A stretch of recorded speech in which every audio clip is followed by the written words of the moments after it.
To this day, I still can't explain what happened that night. The memory clings to me, shadowing my thoughts whenever I'm alone in a quiet room.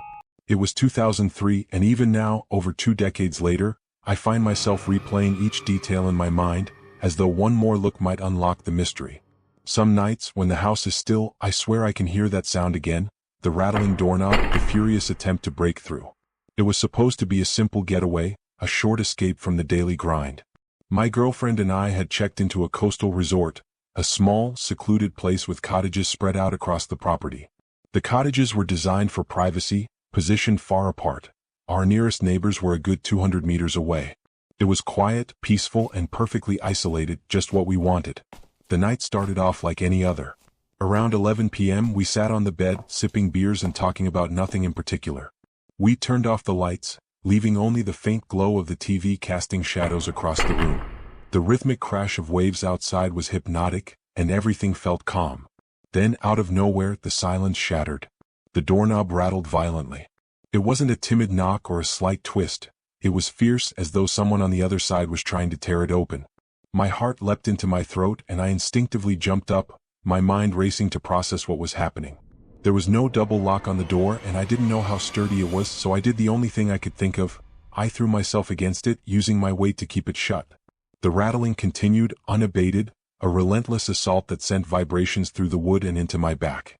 It was as though the person, or thing, outside didn't care that someone was on the other side, blocking their entrance.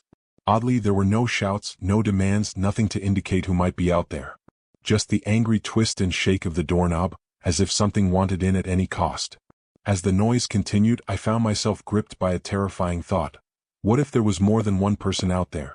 I dropped to the floor, pressing my cheek against the cold tiles, hoping to see a glimpse of feet or shadows beneath the door. There was just enough of a gap for me to see out into the hallway. But there was nothing. The doorknob was rattling with furious energy, yet I couldn't see a single pair of feet. No shadow, no sign of movement. I squinted, hoping the darkness wasn't playing tricks on me, but the space outside remained eerily empty. My girlfriend whispered behind me, her voice shaky, asking what I could see.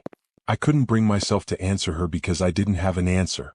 All I knew was that the doorknob kept twisting, held by some invisible force. I stayed frozen, my breath shallow, my heart pounding so loudly I was sure it would give us away.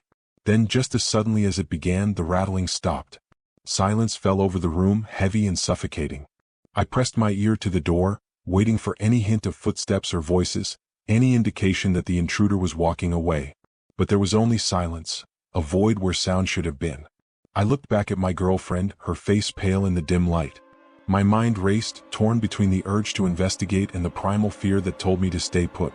But curiosity got the best of me, and after a few agonizing moments, I slowly turned the doorknob and cracked the door open. Outside, the corridor was empty.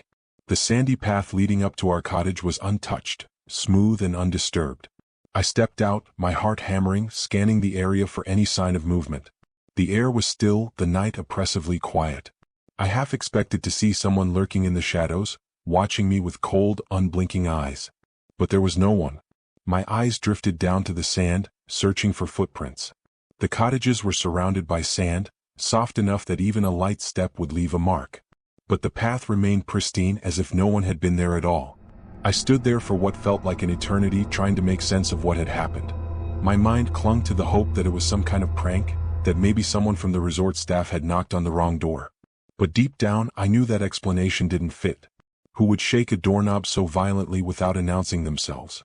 And how could they vanish without leaving a trace? I turned back to my girlfriend, who was still standing in the doorway, her eyes wide with fear. We didn't say a word, we didn't have to. The fear on her face mirrored my own, a silent acknowledgement that we had both experienced something that defied logic. That night we barely slept. Every creak, every whisper of the wind outside made us jump, our nerves raw and frayed. When dawn finally broke, we packed our bags in a rush, eager to leave the place that had turned from a peaceful retreat into a nightmare. As we walked to the car, I glanced back at the cottage one last time. In the daylight it looked so ordinary, so innocuous. But I knew that the memory of that night would haunt me for years to come. Even now, when I tell the story, I can't shake the feeling that we encountered something beyond explanation, something that was neither human nor harmless. Over the years, I've scoured the internet, looking for similar stories, hoping to find some piece of information that would make sense of what happened. But every possible explanation, crank, animal, even sleep paralysis, falls apart when I remember the reality of that night.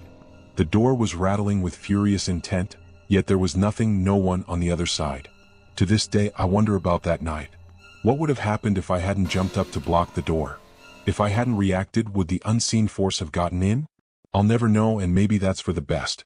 But sometimes in the dead of night, when the house is silent and shadows pool in the corners, I find myself listening, waiting, half expecting to hear that ominous rattle once more.